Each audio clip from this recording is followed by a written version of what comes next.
Ancient Carthage is a fascinating, yet deeply mysterious subject. Vanishingly little about the civilization survived its fall, and we are left with just a handful of outside sources to illuminate the past. Our most detailed accounts are therefore precious, but biased in their focus on the topics of trade, politics, and war. It's no surprise then that we get rather simplistic descriptions about the Carthaginians as people. They were imperialistic, scheming, religiously devout, and rich beyond measure. However, by digging through the literature and analyzing other sources, we can attempt to bring light to the darkness. In this video in particular, it will be our goal to reconstruct what it would have been like to grow up Carthaginian. As we do so, you shall see how the influences of Phoenician, Greek, and African cultures melded into a fascinating civilization. You can also experience this amazing blend through our sponsor, Humankind. It's a turn-based strategy game which offers a fresh take on the traditional 4X genre. What's most appealing to me is the richness of Humankind, which features 60 historical cultures that can be melded together as you guide your civilization through 6 great eras. Start off as a Neolithic tribe, transition to the ancient era as the Phoenicians, become the classical Mayans, the medieval Umayyads, the early modern British, and so on. Each culture brings a new, fresh layer of gameplay, which has a deep impact on the moral choices you must make, the scientific discoveries you pioneer, the wonders you build, and the battlefields you master. The rich combinations are endless. As you craft the narrative of your people, you also create your own personal avatar who will grow alongside them. Brick by brick, you will build a great civilization and slowly accumulate fame to achieve ultimate victory against the AI or against strangers and friends alike with up to 8 players online. The game is a blast to play and is available on Steam, the Epic Game Store, Stadia, and through the Xbox Game Pass, so be sure to click the link in the description below to dive in. Enjoy! Before we descend to the ground level, I wanted to give you a bird's eye view of the social landscape of Carthage. The city had its origins as a Phoenician colony built around the 800s BC upon the strategic crossroads of several Mediterranean trade routes. In these early days, its population was made up mostly of emigrants from Tyre, whose numbers could be counted in the low thousands. Over the centuries, though, it would slowly evolve into something more. Carthage's rise to power began by first dominating its native and colonial neighbors, before expanding into the wider Mediterranean through a mixture of economic pressure and military force. Soon, it would come to lead virtually all the Phoenician colonies in the west, along with many other communities in Africa, Sicily, Sardinia, Corsica, the Balearics, and Iberia. By the time of the First Punic War in the 3rd century BC, it directly or indirectly controlled vast swaths of the Mediterranean with trade networks that extended far beyond this inner sea. Ruling over the Punic Empire would be a pair of annually elected chief magistrates called Sophites, a senate, a popular assembly, numerous commissions, and all manner of other bureaucratic positions. The general populace, meanwhile, was a stratification of nobles, landed elites, wealthy merchants, military officers, working-class commoners, immigrants, freemen, slaves, and more. At its peak, the population likely numbered in the hundreds of thousands and was quite a diverse reflection of the cosmopolitan nature of the empire. We know, for instance, that Libyan and Greek influence became quite prominent in the city, while yet more exotic ethnicities were seeded by the practice of employing foreign auxiliaries and mercenaries. Unlike some of its more insular contemporaries, Carthage was fairly welcoming when it came to admitting at least some of these outside groups into its full or partial citizen ranks, provided they were of sufficient wealth and merit. However, it appears that the upper echelons of society were largely dominated by those with a long lineage of Punic ancestry. Beyond this, we have little understanding of how the rest of society was organized. There are, however, clues. For instance, we hear of how powerful aristocratic families like the Magonids or Barkids dominated politics for generations. This indicates some system of factions with underlying structures of socio-political support. But whether this came in the form of some tribal or patronage system as in Rome, we don't know. Another clue comes from Aristotle, who suggests that the Carthaginians belonged to associations, which shared communal meals similar to those in Sparta, but again, its specifics are unclear. Other clues have led some to postulate that society could have been organized around religious cults, professional guilds, and neighborhood districts. It's very hard to tell for sure, but it honestly seems quite plausible that all were present to some degree in such a large and diverse city as Carthage. As for the foundation level of society, the family, we again know very little. Your average Carthaginian family likely had 2 parents, several children, and a couple members of the extended family hanging around. Each family unit would naturally reside in a dwelling, the shape and size of which would be a reflection of their socioeconomic status. Most Carthaginians would have lived in a simple, flat-roof structure with a few small rooms and a built-in cistern. Others might live in cramped apartment complexes or in lines of street-facing dwellings that doubled as shops. The more well-off might have more expansive properties with numerous floors and courtyards. The most elite had small palaces and estates with additional properties beyond the walls of the city. Now, with all of that out of the way, let's finally see what it would be like to grow up Carthaginian. By luck of the draw, a child would be born into one of the families we previously mentioned. There were no hospitals, and as was common across the Mediterranean, children were delivered in the home. For those who could afford it, this often took place in a specially prepared room with the assistance of a midwife or doctor. But no matter one's social rank, it is sure that all families would have prepared one way or another by seeking the help of the gods. Childbirth, after all, was quite dangerous for both mother and child, with mortality rates of babies being around 40%. In Carthage, parents would have used prayers, offerings, amulets, and all kinds of other measures to ensure that the likes of Eshmun, god of healing, and Tanit, goddess of fertility, would protect them. Babies which survived this first trial would likely have been celebrated with gift and name-giving ceremonies, as is common across most societies. From our records, it seems that the Carthaginians used single names, to which might be added patronymic and location identifiers in a manner similar to the Greeks. For instance, whereas the famous Athenian orator would be called Demosthenes, son of Demosthenes of Paeania, his Carthaginian counterpart might be called Saphot, son of Yatunbal of Hippocra. As for the names themselves, we have records of at least 500 different examples for men and women. Interestingly enough, it turns out that most of these had their roots in the name of some deity. For example, Hamilcar means servant of Melkart, Abstart means servant of Astarte, Hannibal means Baal, be gracious to me, Zakarbal means Baal, remember me, Himilco means Melkart is my brother. I could go on, but you get the point. The Carthaginians were a religious lot. In theory, there were countless ways in which one could follow this practice and get a fairly unique name. However, it seems that a few names in particular were quite popular, and the elite tended to pick from a small pool of titles. It's for this reason we confusingly hear of so many Hannos, Hamilcars, and Hasdrubals in their histories. Assuming a named child remained in good health, it would be raised within the family unit. He or she would primarily learn from their mother, who would spend most of her time raising children. If the mother was lucky, she might have relatives or other children who could aid in the process. If the family was wealthy, the child might also be taught basic lessons from slaves, servants, or nurses. Much would be absorbed through passive observation as the baby slowly began to speak the first words of their parents' tongue and the prevailing Punic language of Carthage. Within just a few years, the child would be expected to begin contributing around the home. One of their most fundamental duties would be to assist in the religious rituals that helped keep families safe from misfortunes caused by evil spirits and demons. Written and archaeological evidence suggests that in Phoenician culture, it was women who led most of these daily activities and passed them on to future generations.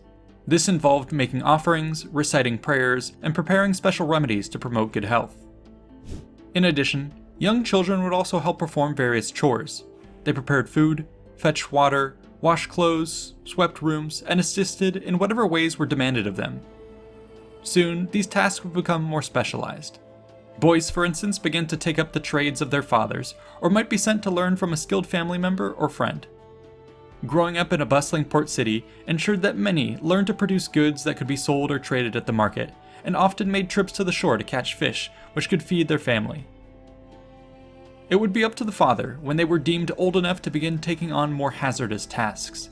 This might include metalworking in the workshops along the Byrsa Hill, tending to the fields and orchards which surrounded the city, rigging their first sail on a boat in the merchant harbor, or joining the ranks of the army and navy. Girls might also have taken on some of these tasks. However, for the most part, they followed after their mothers by taking on the important duties of the domestic sphere. They cooked, cleaned, made textiles, performed religious duties, and may have acquired special skills like playing an instrument to provide entertainment and attract future husbands. Depending on a family's social status, more formal education may have been provided. Communal schooling is likely to have been present, and the elite in particular could be expected to have tutors lined up for their children. Sons of merchants, for instance, might start to learn principles of navigation, arithmetic, and trade, while also picking up a few extra languages to assist in their future endeavors. Sons of prominent nobles might also learn to be an officer in the army or navy. Elite daughters, meanwhile, may have been taught the art of aristocratic culture to gain influence for the family and exert their soft power across the community, or may have been prepared for a life of duty serving in one of the city's many prestigious cults. Along the way, both boys and girls celebrated a variety of coming-of-age milestones. Unfortunately, we have no evidence with which to provide any specifics. Given the devout nature of the Carthaginians, though, it is likely that many of these involved some religious rites.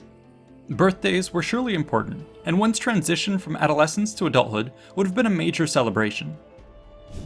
As was common across the Mediterranean, this usually occurred sooner for girls, who in their teens would begin to prepare for marriage. The men that they married were usually much older, and the marriages were frequently arranged. Though in Carthage proper it seems monogamy was the standard, some of its neighboring cultures practiced polygamy. Thus, there were probably some men living in Carthage who had multiple wives. But even if nominally monogamous, adultery was rampant in the ancient world, and it was frequent for a husband to have concubines or paramours. Once married, couples would soon begin to have their own children, and the process we described would be repeated. But rather than end the video there, I wanted to share the hypothetical stories of two made-up Carthaginians, Zacherbal and Mago, who will help us bring this entire story to life. In 328 BC, Zacherbal is born in the city of Carthage, the fifth child of his mother. He has a sister and a brother, and would have had two more siblings had they not died in infancy. Like many Carthaginians, he is given a religious name, meaning something like Baal remember me. Though his father is Punic, his mother is Sicilian Greek. Unlike in Rome and Greece, marriages with foreigners were common amongst the Carthaginians, and despite his mother, Zacherbal is allowed full Carthaginian citizenship. As traders and merchants, Zacherbal's family are wealthy enough to be able to afford a nurse and several slaves. Through his mother, Zacherbal first learns Punic and soon takes up Greek, in part from his mother and in part through the slaves of his household, a few of whom are Greek themselves. Over time, he learns to read and write in the most basic fashion, to better assist his father at work. Perhaps most importantly though, his mother and father teach him to honor the gods, bring offerings, and conduct himself properly at sacrifices and religious feasts. Similar to the Romans, Zacherbal's diet consists of a lot of grain, fish, wine, and olive oil. He particularly enjoys garum, a sauce made by fermenting small fish with herbs and salt. Zacherbal's friends include people of many ethnicities, including Libyans, Greeks, and Carthaginians, all living in the city. He frequently plays with a young slave that his parents bought, and makes friends with a soldier's son whose father is Italian and mother African. Zacherbal has a bunch of toys, including some wooden carved soldiers, a wheeled horse figurine, and a set of knuckle bones. But perhaps his favorite toy is a wooden boat carved by an ancestor who had accompanied Hanno the Navigator on his legendary journey beyond the Pillars of Heracles. Zacherbal clings fondly to these stories and often begs his grandfather to take him back to the temple where he can observe the treasures and scriptures of these spectacular adventures. On long summer days, he stares out at the ships leaving harbor, wishing one day that he too will go on his own adventures. Luckily at age 12, Zacherbal's father takes him on his first overseas trading voyage to Neapolis in Italy. Zacherbal has been helping his father conduct business for years, but up until this point has never been taken on a dangerous sea journey. He is nervous, but excited. Before they leave, they conduct proper sacrifices, and Zacherbal is taught some of the rites associated with honoring the gods before a naval voyage.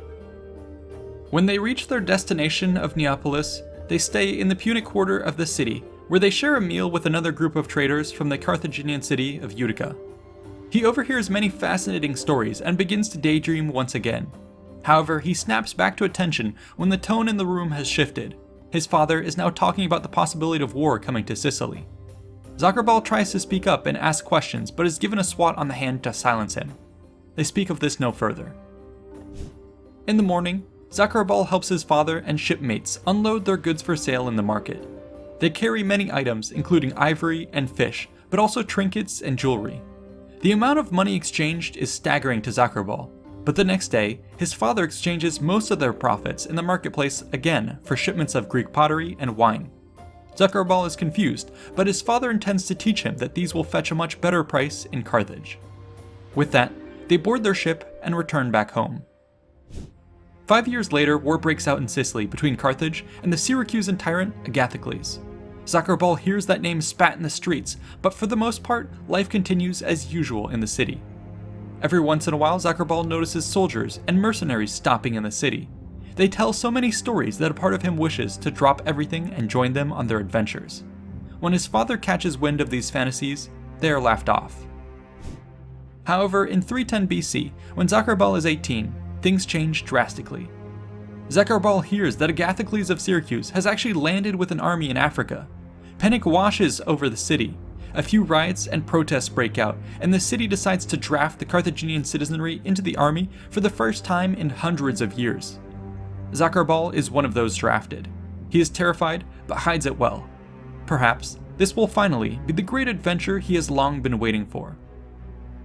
Yet those hopes are quickly crushed. Zacherbal witnesses the destruction and horror of warfare firsthand, as his unit fights for 3 long years against not just Greeks, but the Numidians who have joined them.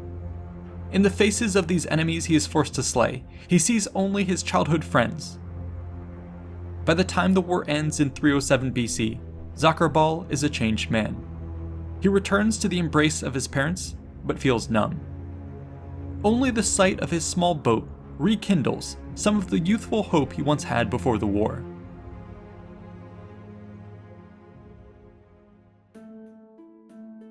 Let's now turn to Mago. Our second Carthaginian is a stark contrast to Zacherbal and serves to remind us of the hundreds of thousands of Carthaginians who were not wealthy or upper class. In 348 BC, a Sicilian mother gives birth to a healthy boy named Polemarchus. His father is wealthy and upper class, and it seems to all that Polemarchus has a bountiful life ahead of him. But war makes fools of us all. In 343 BC, renewed war in Sicily sees his family members killed or enslaved by Carthaginians. Polemarchus himself is collapsed in shackles and shipped back to Carthage, where he is bought by a wealthy Carthaginian man who erases his history and gives him the Punic name Mago. He is valued not for his humanity, but because he speaks Greek. As a still impressionable child, Mago picks up Punic over time and refines his language skills through interactions with his enslavers. As a young boy, Mago lacks many of the amenities that Zacherbal had as a child. He has 1 or 2 toys, and his favorite food matters little, as he does not pick what he eats. Though Mago makes friends with a couple of other children living in the city, he is allowed little time to play with anyone outside of the family. Nevertheless, Mago finds that he is treated well by the Carthaginians, and if he were in Rome, his treatment might have been much harsher, and he is grateful for this. He even hears that Carthaginian slaves might eventually attain their freedom and work their way into partial or full citizenship. But for now, Mago is still a slave and is subject to occasional beatings as a child and the complete erasure of his character and freedom. Over time, Mago loses track of how old he is. He barely remembers his own parents, and when people ask where he is from, he can only say Sicily. His own name he holds onto, but no one has used it for years. He receives no formal education, but instead learns his master's business as he serves him from a young age. Nevertheless, Mago becomes skilled in his forced occupation. As a teenager, he begins to make deals in his master's name, and he is rewarded in small amounts for his efforts. It takes Mago several years, but finally, he saves enough money to start his own small business. Mago judges that he is probably about 22 by this point, but he's not exactly sure. With permission from his Carthaginian master, Mago begins selling goods of his own, turning quite the profit in the process and paying a portion to his owner. Eventually, Mago saves up enough money to purchase his own freedom for a large sum of money. Mago's owner agrees to grant him his freedom, but there is a mutual understanding that Mago will still remain tied to his enslaver's family. and, even if he wanted to leave, Mago knows nothing but trading by this point. His childhood and early years where he might have gone down a different path were robbed from him. Besides, Mago liquidated most of his savings to buy his freedom and is now back to square one. Thus, a newly freed Mago returns to work for his master with little difference from before. Mago believes that he is nearing his 40s by now and considers himself lucky that he was freed at such a young age. Hopefully, he can find a wife and have children whose futures will be brighter. I have to say, these episodes on Carthage and daily life in the past are some of my favorite topics in the world to cover.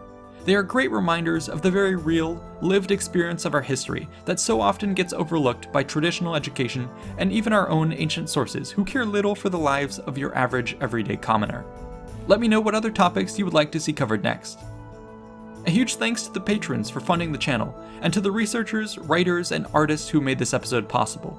Be sure to like and subscribe for more content, and check out these other episodes on Carthage. See you in the next one.